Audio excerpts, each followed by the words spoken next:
Hello friends, आप सभी का स्वागत है एक बार फिर से यूट्यूब के अपने चैनल टेक ब्लॉग ऑफिशियल पे। दोस्तों आज हम बात करेंगे हाई स्कूल के बेसिस पर। दोस्तों आज हम लोग हाई स्कूल में फिजिक्स का बहुत ही मोस्ट इंपोर्टेंट डेरिवेशन जो कि दोस्तों आपका है उत्तल दर्पण के लिए यूवीएफ में संबंध। दोस्तों हम लोग देखेंगे उत्तल दर्पण के लिए क्या देखेंगे, यूवीएफ में संबंध देखेंगे। तो दोस्तों जैसा कि मैंने सबसे पहले आपके आगे क्या बनाया हुआ है, एक डायग्राम बनाया हुआ है दोस्तों। उत्तल दर्पण, उत्तल दर्पण आपका कोई क्या है, एक M1 M2 आपका उत्तल दर्पण है, ठीक है। जिसके जस्ट सामने क्या रखी है, एक वस्तु रखी है AB। कौन सी वस्तु रखी है, कोई AB वस्तु रखी है जिसका बना प्रतिबिंब A' B' वस्तु से छोटा है और सीधा प्रतिबिंब बना है, ठीक है दोस्तों। कोई लंब DN है, इसका वक्रता केंद्र ध्रुव बिंदु P है और फोकस दूरी F है। इसमें दोस्तों आप लोगों को थ्योरी लिखने की कोई भी जरूरत नहीं है। तो हम क्या करेंगे, किसमें हम लोग समरूपता का नियम लगाएंगे। क्या लगाएंगे, समरूपता का नियम। तो आप लोग देख रहे हैं कि आपको त्रिभुज दिख रहा है, त्रिभुज ABC। सबसे पहले दो बड़े बड़े त्रिभुज ABC आपको दिख रहा है, एक A', B' दिख रहा है, ठीक है फ्रेंड्स।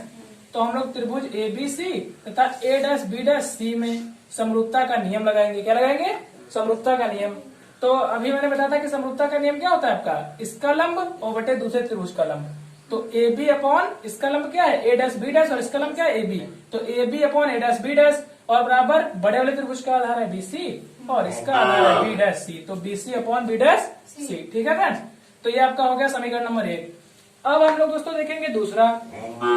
तो आप लोग दूसरा देख रहे हैं कि त्रिभुज DNF। क्या दिख रहा है आपको, त्रिभुज DNF एक त्रिभुज आप लोगों को दिख रहा है और आपको दिख रहा है कि A', B', F। तो हम कहेंगे त्रिभुज DNF तथा A', B', F में क्या लगाएंगे, समरूपता का नियम। क्या लगाएंगे, समरूपता का नियम। तुम लोगों को जहां ना समझ में पूछ लेना, ठीक है। समरूपता का नियम लगाएंगे हम लोग। तो समरूपता का नियम दोस्तों अभी जैसा कि हम लगा चुके हैं ऊपर, तो ये आपका क्या आ जाएगा, सबसे पहले लंब आएगा इसका, इसका लंब आएगा इसका, तो इसका आपका लंब हो जाएगा DN अपॉन में A', ठीक। DN अपॉन A', B' इसका लंब और इस वाले त्रिभुज का लंब बराबर इसका आधार क्या है आपका NF। क्या है, इधर देख लो ना तुम लोग, इसका आधार क्या है NF, तो NF आ जाएगा, ठीक है। और अपॉन में इसका आधार B', इस छोटे वाले त्रिभुज का क्या है B', और ये आपका क्या बन जाएगा, समीकरण नंबर 2, ठीक है दोस्तों। तो इतना आ गया था हमारा DN अपॉन A', B' और बराबर में आपका NF अपॉन B'। तो यूजुअली हम लोग वैसा ही करेंगे जैसा कि अवतल में किया था। तो दोस्तों क्या करेंगे कि DN आपका कहाँ पे है, आप लोग देख रहे हैं, ये है आपका DN, कोई लंब है आपका, क्या है DN के बराबर क्या है AB है, यानी जितना बड़ा आपका DN है उतनी बड़ी ये वस्तु है आपकी AB। तो हम लोग कह सकते हैं कि बट DN बराबर AB। क्या कह सकते हैं, DN बराबर AB। समझ में आ रही बात तुम लोगों को, DN बराबर AB। तो DN की वैल्यू हम लोग यहाँ पे रख देंगे AB, ठीक है। और बाकी एज इट उतार लेंगे, AB अपॉन A', B' और बराबर में आपका NF अपॉन में आपका B', ये आपका बन जाएगा समीकरण नंबर 3, ठीक है।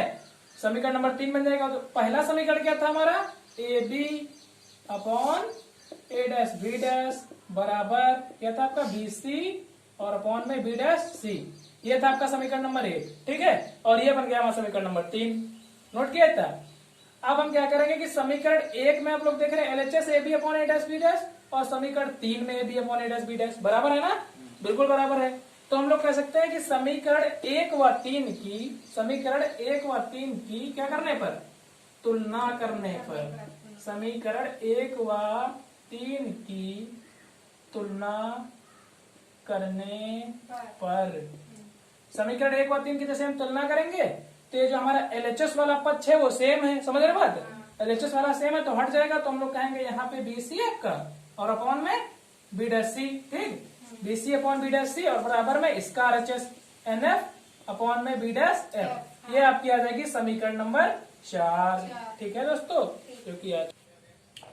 तो चलिए आगे देखते हैं हम लोग, चलिए आगे देखते हैं हम लोग क्या करेंगे दोस्तों कि आप लोग देख रहे हैं कि यहाँ पे आपका NF लिखा हुआ है। क्या लिखा हुआ है, NF। तो यहाँ पे कंडीशन होगी कि यदि क्या होता, यदि उत्तल दर्पण का, ये हम लोग लिखेंगे थ्योरी लिखेंगे थोड़ी सी, ठीक है। यदि उत्तल दर्पण का द्वारक, द्वारक क्या होता है, अभी मैंने बताया था M1 M2 आपका क्या है, द्वारक है। द्वारक क्या होता, छोटा होता, क्या होता, छोटा होता तो क्या होता, बिंदु N, हाँ बहुत सही, बिंदु N P के अत्यधिक क्या होता है, निकट होता, अत्यधिक निकट होता, अतः लगभग पी पर होता, अतः लगभग पी पर होगा। इतना लिख के हम लोग आगे बढ़ जाएंगे। तो जैसे मान लीजिए यहाँ पे हम लोग छोटा सा बना लेते हैं, एकदम ये बनाया हमने, ठीक है, और यहाँ से हम लोग लंब डाल रहे हैं और ये बनाया। तो आप लोग देख रहे हैं यहाँ पे पी था और अभी तक ये देखिए एन की इतनी दूरी थी। जैसे जैसे हम लोग छोटा कर रहे हैं तो एन क्या हो रहा है, पी के धीरे धीरे नजदीक आता जा रहा है। बात समझ में आ रही। तो एक समय ऐसा आएगा कि इतना सूक्ष्म हो जाएगा कि बिल्कुल ये पी ही पर होगा। तो हम लोग क्या कह सकते हैं कि एन एफ बराबर लगभग लगभग पूरा पी एफ हो जाएगा। ठीक है, तो हम लोग एन एफ की जगह पे क्या लिख लेंगे, पी एफ लिख लेंगे। तो B C upon B dash C बराबर में आपका एन एफ और अपॉन में आपका बी डैश एफ। ठीक है, तो ये आपका हो जाएगा समीकरण नंबर 5। ठीक है, ये दोस्तों चौथा था, ये बन गया 5। तो चलिए चलो देखो इधर तुम लोग। तो ये क्या आ गया आपका कि B C upon B dash C बराबर P F upon B dash F, जो कि हमारा 5वां समीकरण बन चुका था। ठीक है, तो अब हम आगे क्या करेंगे इसमें, इसको हम एक और तरीके से लिख सकते हैं, या क्या करेंगे इसको हम लोग एक और तरीके से लिखेंगे। अब दोस्तों ऐसा हम लोग क्यों करेंगे, क्योंकि जितनी भी दूरी होती है दोस्तों वो हमको ध्रुव बिंदु पी से पता होती है। तो जिनमें पी है उनकी तो हमको पता है, लेकिन जिनमें पी नहीं है उनकी हमको नहीं पता, तो उनकी फ्रेंड्स हम लोग क्या करेंगे, निकाल लेंगे। तो चलिए, तो हम लोग बीसी को क्या लिखेंगे, बीसी को क्या लिखेंगे, तो आप लोग देख रहे हैं बी है और यहाँ पर पी है और यहाँ पर आपका सी है। ठीक, तो ये आपका होगा। अब हमको पी के पदों में बीसी को लिखना है। ठीक है, तो हम लोग क्या लिख सकते हैं इसको कि यदि हम पूरे में से क्या हटा दें, आपका इतना हटा दें, क्या हटा दें, हमको लिखना किसको, बीसी को। यानी यदि हम पीबी और पीसी को क्या कर दें फ्रेंड, जोड़ दें, यानी पीबी और प्लस पीसी कर दें तो हमारा क्या आ जाएगा, बीसी आ जाएगा। ठीक है, तो हम लोग बीसी की जगह पे क्या लिख सकते हैं, पीबी और प्लस में आपका पीसी। अब दोस्तों हम लोग बी डैश सी की बात करते हैं, किसकी बात करते हैं, बी डैश सी की। तो चलिए बी डैश सी को हम लोग क्या लिखेंगे। ठीक है, तो आप लोग देख रहे हैं यहाँ पे आपका है पी बिंदु, ये पी बिंदु आपका हो गया, यहाँ पे आपका बी डैश है। ठीक है, और यहाँ पर आपका सी है, और हमको लिखना किसको है, बी डैश सी की बात कर रहे हैं हम लोग। तो बी डैश सी को हम लोग पीसी के पदों में लिखेंगे।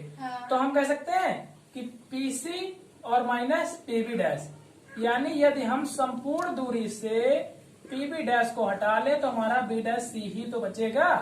ठीक है, तो हम लोग कह सकते हैं इसको पीसी माइनस पीबी डैश। ठीक है, बी डैश सी को लिख सकते हैं। अतुल बात समझ में आ रही, पीसी माइनस पीबी डैश और बराबर पीएफ में पी ऑलरेडी मैंने कहा था इसमें नो चेंजेस, तो पीएफ को एज एन इट लिख लेंगे। अब बात करेंगे हम लोग किसकी, बी डैश एफ की बात करेंगे। ठीक है फ्रेंड्स, बी डैश एफ की बात करेंगे। तो चलिए बी डैश एफ की बात करते हैं हम लोग, इसकी बात करेंगे बी डैश एफ की। तो यहाँ पे आप लोग देख रहे हैं बी डैश है, ठीक है, और यहाँ पर आपका एफ है और यहाँ पर आपका पी है। हमको लिखना बी डैश एफ को है। ठीक है, किसको लिखना है, बी डैश एफ को लिखना है। तो संपूर्ण दूरी में से पी एफ में से पी बी डैश हटा दो, क्या बचेगा, बी डैश एफ बचेगा। तो P F minus P B dash, P F minus P B dash, समझ में आई थी बात, P F minus P B dash. अब हम लोग चिन्ह देख लेंगे, इनकी दूरी देख लेंगे और आराम से निकाल लेंगे। ठीक है, तो यहाँ पे हम लोग अब इनकी क्या करेंगे, दूरी नाप लेंगे। इधर देखो तुम लोग क्या करेंगे, इनकी दूरी नापेंगे। तो सबसे पहले हमको पता है कि ध्रुव बिंदु से बी की दूरी यानी वस्तु की दूरी क्या हो जाएगी, पीबी बराबर यू हो जाएगी, यू, क्योंकि यू इसमें क्या होता है, यू माइनस का होता है कि प्लस में होता है, उत्तल में, उत्तल में यू माइनस का होता है, बाकी सब प्लस के। तुम लोग को ऑलरेडी पता है ना, पीबी बराबर आपका क्या हो जाएगा, माइनस यू। ठीक है, और पीसी बराबर आपका क्या हो जाएगा, पीसी इसमें वक्रता त्रिज्या है तो आर हो जाएगा। ठीक है, और अब किसकी निकालेंगे हम लोग, पीएफ की निकालेंगे। पीएफ आपको पता है वक्रता त्रिज्या का आधा भाग है, तो ये किसके बराबर हो जाएगा, स्मॉल एफ के बराबर हो जाएगा। ठीक है, और अब किसकी बात आई, पीबी डैश की बात आएगी। तो पीबी डैश की वैल्यू है बिंदु यानी कि प्रतिबिंब से ध्रुव बिंदु की दूरी, जो कि दोस्तों क्या होती है आपकी प्रतिबिंब की स्थिति यानी वी होती है। तो ये वी हो जाएगी। ठीक है, अब इतनी आ गई, तो चलिए लिख देते हैं यहाँ पे हम लोग। तो पीबी की वैल्यू क्या है आपकी, माइनस का यू, और प्लस में पीसी की देखते रहो तुम लोग, समझ गए, पीसी की वैल्यू आर और अपॉन में पीसी की वैल्यू आर और माइनस पीबी डैश की वैल्यू वी। ठीक है, और बराबर में पीएफ की वैल्यू एफ और माइनस कुछ नहीं, यहाँ पे पीएफ है केवल, एफ लिख दिया हमने, और पीएफ की वैल्यू फिर से नीचे एफ और माइनस पीबी डैश की वैल्यू क्या हो जाएगी आपकी, वी हो जाएगी। लेकिन हम लोग एक चीज जानते हैं, हमको पता है कि जो फोकस दूरी होती है वो वक्रता त्रिज्या की क्या होती है, आधी होती है। तो वक्रता त्रिज्या क्या हो जाएगी, फोकस दूरी की दोगुनी हो जाएगी। तो हम कह सकते हैं कि आर बराबर यहाँ क्या लिख सकते हैं, 2f लिख सकते हैं। ठीक है, तो हम लोग माइनस यू और प्लस में आर की जगह पे 2f लिख लेंगे और अपॉन आर की जगह पे 2f और माइनस का v बराबर में जहाँ f है वहां हमको कुछ करना नहीं, f माइनस v, क्योंकि हम लोग uv f में संबंध निकाल रहे हैं तो हमको r की कोई जरूरत नहीं थी, इसलिए हमने r बराबर क्या लिख लिया, 2f लिख लिया। ठीक है, इतना आया। अब आगे हम लोग इसको सॉल्व करते हैं। चलिए इसको सॉल्व कर लेते हैं। ठीक, जैसा कि हमने वो पिछली बार किया था। तो इसका हम लोग क्या करेंगे, मल्टीप्लाई करा देंगे। तो माइनस का u और प्लस में आपका 2f और ये आपका f माइनस वी आ जाएगा इसके गुणांक में। ठीक है, और f के गुणांक में क्या चला जाएगा, 2f माइनस वी। ठीक है, समझ रहे हो ना तुम लोग, 2f माइनस वी। अब u माइनस u का f से गुणा होगा तो क्या जाएगा, माइनस का fu और माइनस u का माइनस के v से गुणा होगा तो माइनस माइनस प्लस uv क्या जाएगा, uv। अब प्लस का 2f से प्लस के f से होगा तो प्लस का 2f स्क्वायर क्या हो जाएगा, प्लस का 2f स्क्वायर। प्लस का 2f का माइनस के v से होगा तो माइनस का 2fv और बराबर में आपका 2f स्क्वायर और माइनस का fv क्या जाएगा, fv। अब ये प्लस का 2f स्क्वायर, ये भी प्लस का 2f स्क्वायर कैंसल आउट, कोई दिक्कत आई। तो हम लोग यहाँ पे माइनस का fu और प्लस का uv, ठीक है, और माइनस का 2fv, माइनस का 2fv, ठीक है, माइनस का 2fv। अब ये वाला माइनस का fv बराबर के उधर था, इधर लगे किसका हो जाएगा, प्लस का fv और बराबर में क्या बचेगा, कुछ नहीं तो 0 बचेगा। ठीक है, अब एक माइनस का 2fv एक प्लस का fv, कितने f बचेंगे, माइनस का केवल fv बचेगा। बहुत सही, माइनस का fv बचेगा। अब हम लोग प्लस वाला यहीं रख लेंगे, बाकी उधर ले जाएंगे। तो uv बराबर आपका क्या हो जाएगा, fv और प्लस में आपका fu। चलिए अब आगे देखते हैं। ठीक है, अब इतना हमको प्राप्त हो चुका है दोस्तों, लेकिन ये अभी थोड़ा सा डिफिकल्ट फॉर्म में, हालांकि संबंध ये भी आपका uvf में है, लेकिन यहाँ पे आप लोग देख रहे हैं कई चीजें 2 बार लिखी, जैसे uv यहाँ भी लिखा है, ff 2 बार है। तो हम लोग इसको थोड़ा सा और इजी फॉर्म में करेंगे। ठीक है, तो यहाँ पे आपको लेटर, कितने लेटर आपको दिख रहे हैं, एक तो u है, एक तो v है और दूसरा तीसरा f है। तो हम लोग क्या करेंगे, इसमें दोनों पक्षों में uvf से हम लिखेंगे, दोनों पक्षों में क्या करेंगे, uvf से भाग दे देंगे। बहुत अच्छे, uvf से भाग देने पर, ठीक है, uvf से भाग देते हैं तो uv और अपॉन में आपका uvf बराबर fv और अपॉन में आपका uvf और प्लस में आपका fu और अपॉन में आपका uvf।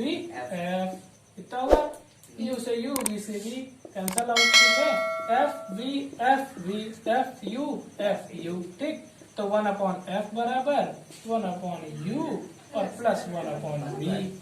ये दोस्तों आपका फाइनली uvf में संबंध आ चुका है दोस्तों, जो कि आपके सामने आप लोग बोर्ड पर देख सकते हैं। तो कृपया हमारे चैनल को लाइक, कमेंट, सब्सक्राइब और शेयर करना ना भूलें, ऐसी ही बेस्ट से बेस्ट वीडियोस पाने के लिए।